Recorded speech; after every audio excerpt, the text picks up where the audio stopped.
Welcome to Software Rocks, the productive development project.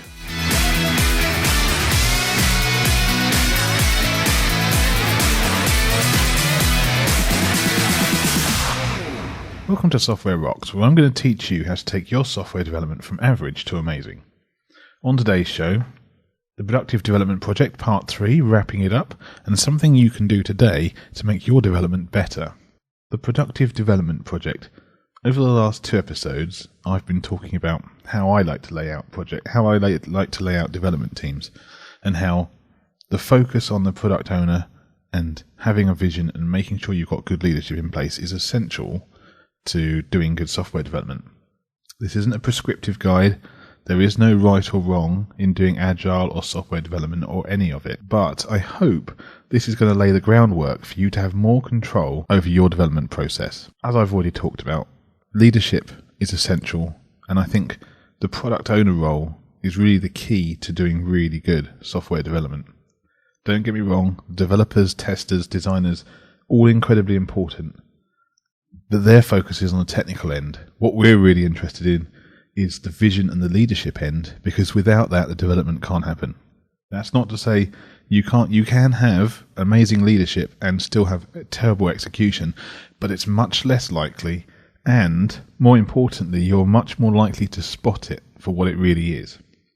Whereas poor leadership and poor control hide a myriad of problems that you just cannot work out otherwise. So what we covered last time, in part 1, we talked about who the product owner is, why they are key to developing good software, why you should never start a project without one, and why I think it's potentially the hardest job in software and agile.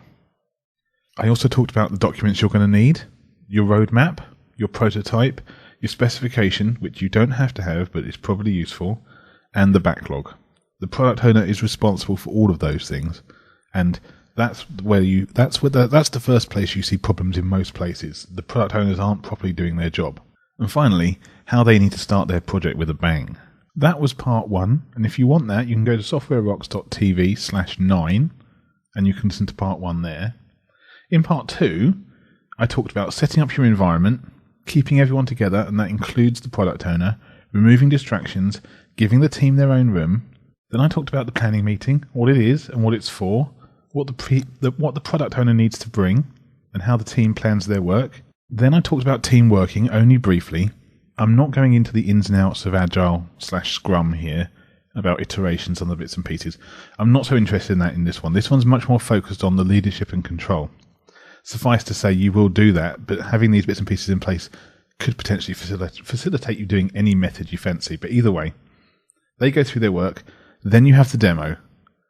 So I talked about who comes to see that, what you show, what you don't show, getting feedback. Then I talked about the retrospective, who it's for, what it's supposed to do. Then I talked about just running it again. So that's the agile process. That is Scrum, for example, going through its pieces. Part 3, wrapping it up. How do you know when a project is done?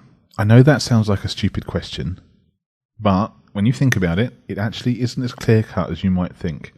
In the traditional approach, so let's talk about a waterfall style, or, as I see it in most places, an agile style with a lot of management and planning around it. The plan is made, the team works on the plan, and when you've done what the plan said you should do, that's when you finish.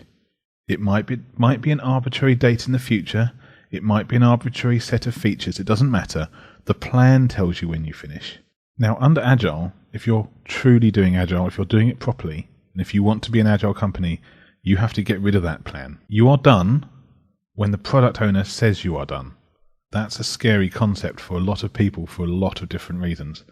It's scary for developers and designers and testers, because it's basically saying, the product owner is in control and they'll tell you when you've finished, which is a scary idea. It's also scary for management and the board and the C-suite, because it's a case of, well, where's my nice fluffy plan?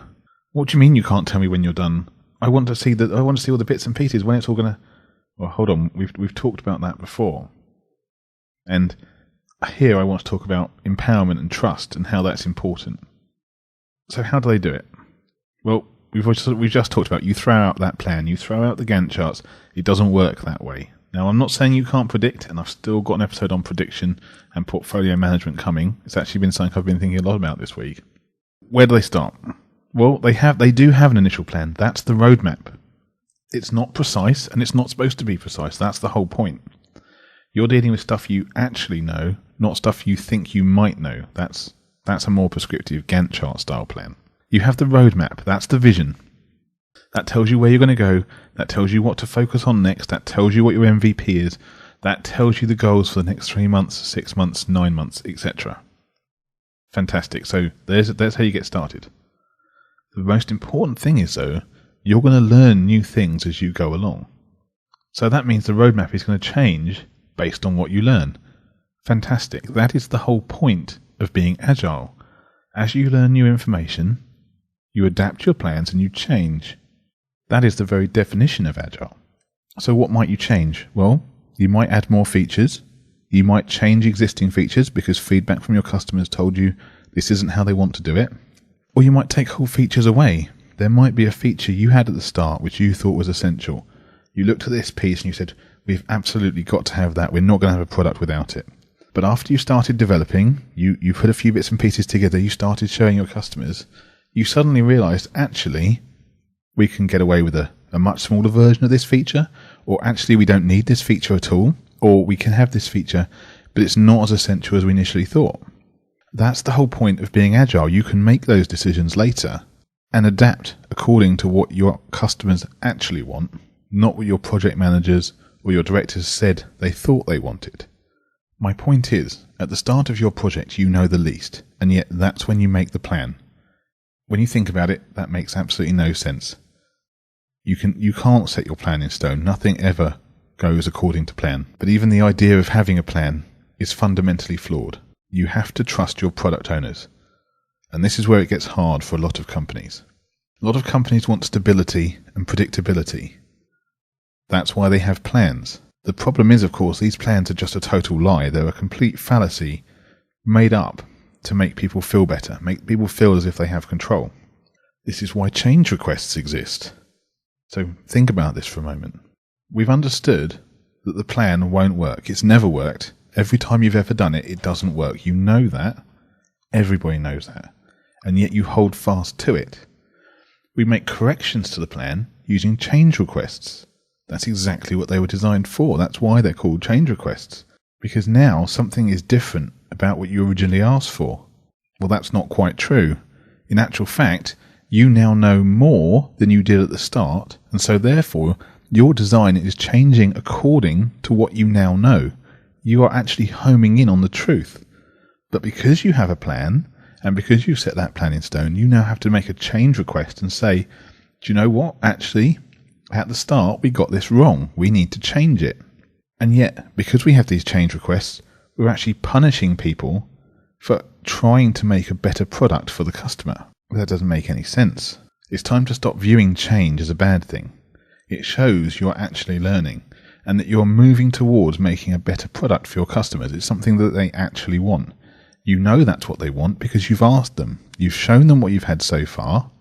You've run them through your demos and you've gathered their actual feedback. Their opinion is going to immediately start diverging from your plan.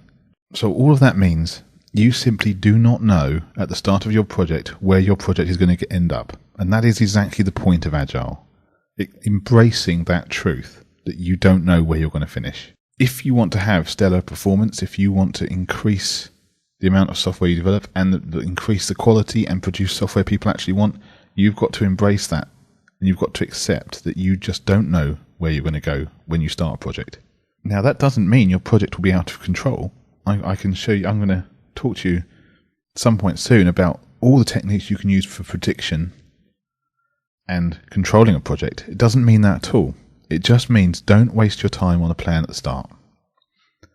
All the plans that are written down, all the Gantt charts that you see, all these incredibly intricate, amazing plans that someone's dreamt up are just a complete fallacy. They are completely useless as soon as they've been committed to paper. Let's just stop doing them. Let's accept this is the truth. Let's not waste people's time, because all the time you spend wasting designing charts and plans is time you could be spent actually developing software and finding out what your customers really want. I had a project manager. I sat in with a project manager a couple of weeks ago talking to someone, and we were going through the plan. And he pulled out his Gantt chart and goes, "Here you go, look, here's the plan." And I was quite impressed, because it turned out no developers have actually had a hand in actually coming up with any of the things on this Gantt chart. Although it was a very detailed software development plan, I'll give him that. And he explained to me that he, after initial consultation, I'm not quite sure who he consulted with, he planned on the software development team doing 50 points per sprint. Okay, that's great. But it turned out in the first week the software developers did 12 points. Now, to you and to me and to anyone who's done software before, that won't be a total shock. Most software developers, when they start a project, are not going to hit their top velocity. No team is going to hit it straight away. They've got so much other stuff they've got to do. They've got their setup to think about. They've got their environments to create. They've got to get the actual team to start flowing on this thing. There's so much stuff. And yet, it's so common for a project manager, in this case, this case, he did exactly this. He assumed that the team would be at their top velocity on day one and be working to that point. He said some classic sins to me. Stuff, I will be completely honest with you, really gets my back up. The team wasn't good enough.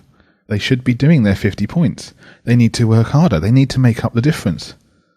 And I, politely, I shocked myself with that one, pointed out to him that 12 points was the reality. It wasn't the developers that were wrong. It was the plan that was wrong. And now it was his job to fix the plan. We simply did not, and as I talk to you right now, we still do not know what the maximum velocity of the team will be. It's going to take at least 3 iterations, if not more, to watch that gradual improvement in the team and finally see where they're heading to.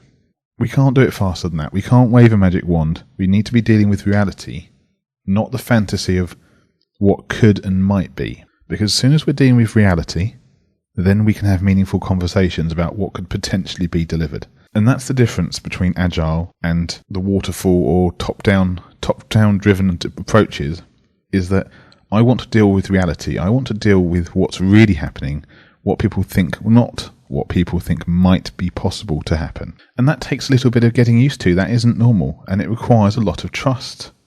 And that's something, unfortunately, it seems, most companies severely lack. That trust starts with the product owners. You have to trust that they are capable of owning a product and how to work with development teams.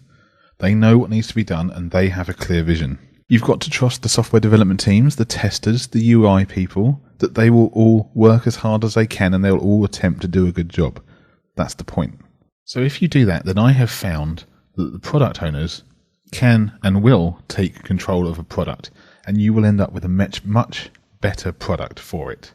And when possible, again, when you've got good agile teams and they're functioning really well, they will stop early. They will finish a development much quicker than you think possible, because they either delivered the functionality they decided was good enough, or the functionality changed and they were able to deliver it quicker. It's not uncommon, but it requires letting go of the plan and placing trust in your development teams. So here's the other side of the coin. But what if you have a product owner who always wants more? What if where you work, the product owners are never satisfied? Nothing ever seems like it's enough. I think we've all worked in places like that, where the product owner is just never satisfied. They can always find problems. They will always find holes. There is always more that they want. In that situation, the problem is with your system, not with the people. You have taught them to wring every ounce of time out of your development team as they can possibly get, because you've made it clear they will only get that development team for a short while before they're moved on to the next project. And if they get it wrong, there's no going back and fixing it. And that's the plan, doing that. You have taught them that if it doesn't go perfectly, it's a failure. They believe that they're going to be seen as failures in the company and that they don't deliver anything that they agreed to. And again, I hate it when I hear someone talking about this is what we agreed to, because that tells me they're not a team.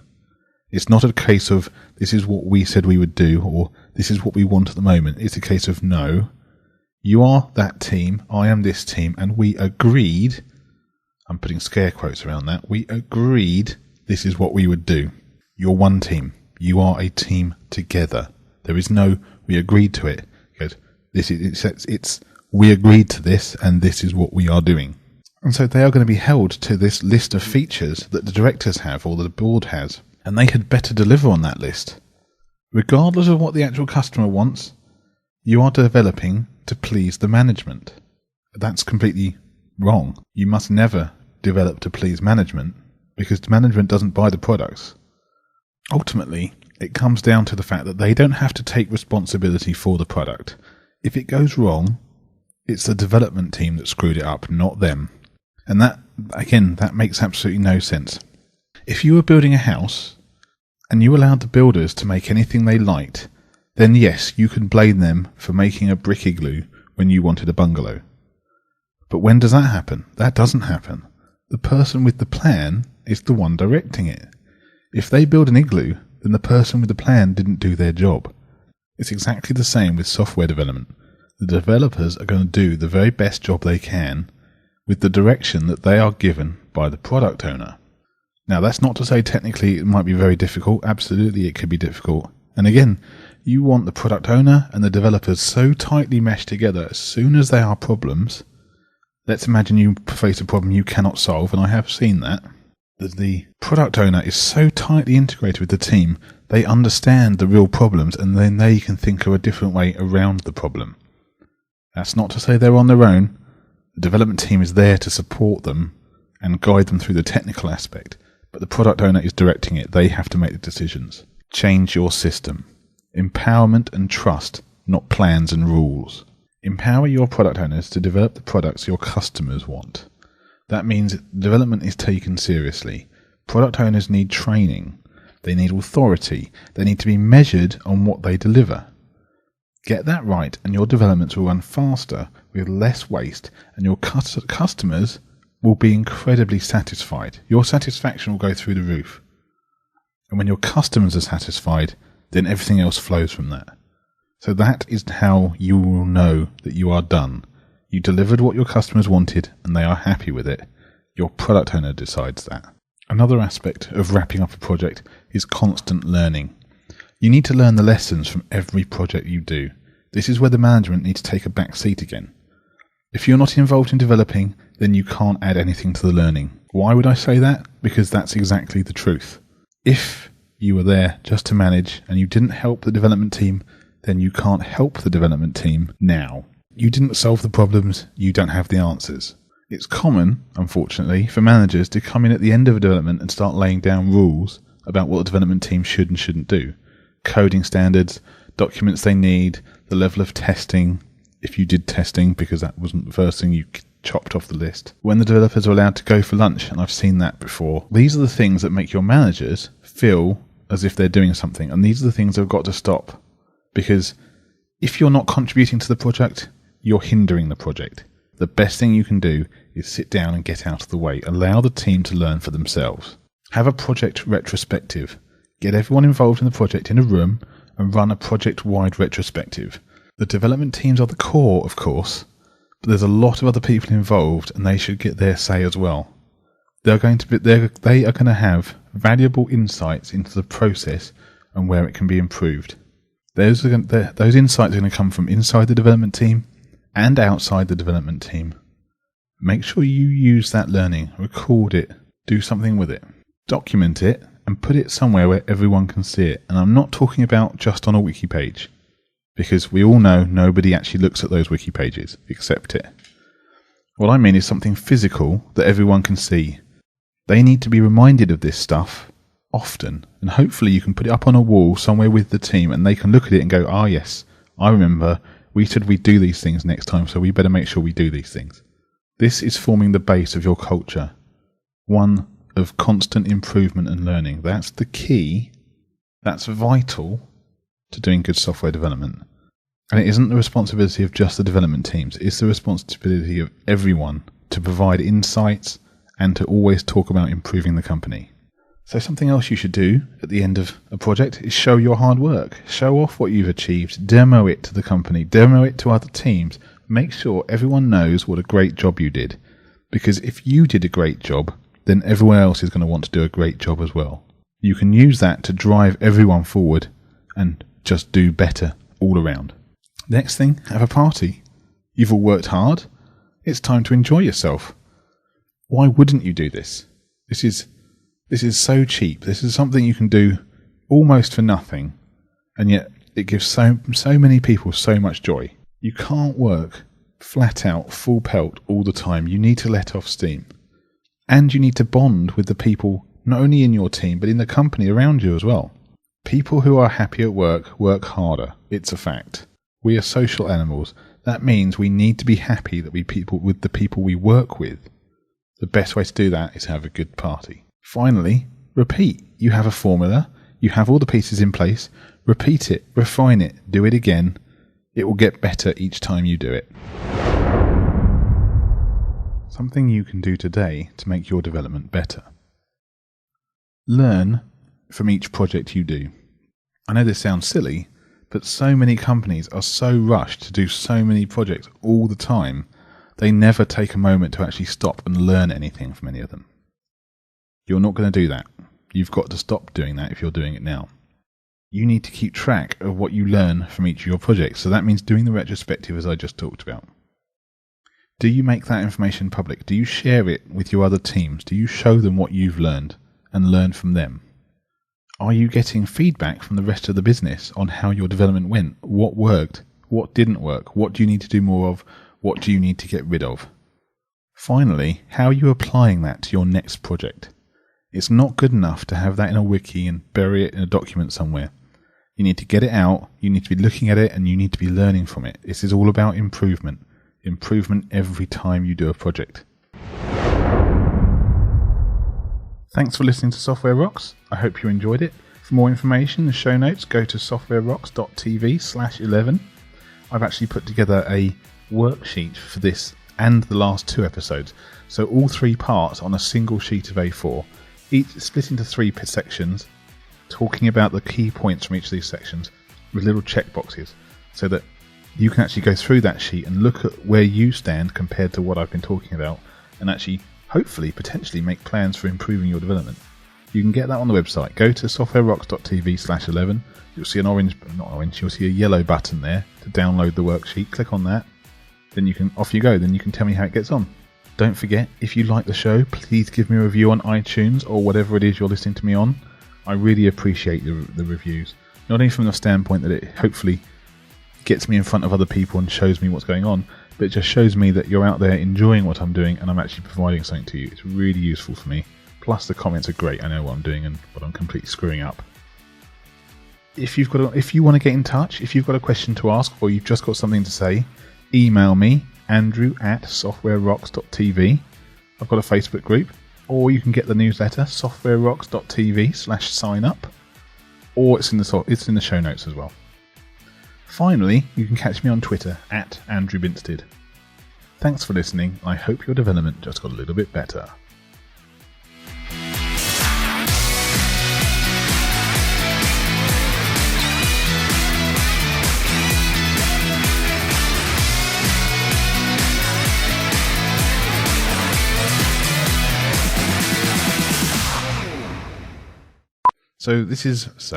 There's the first so of the day straight away. First thing I say, there we go. So you have the road mark.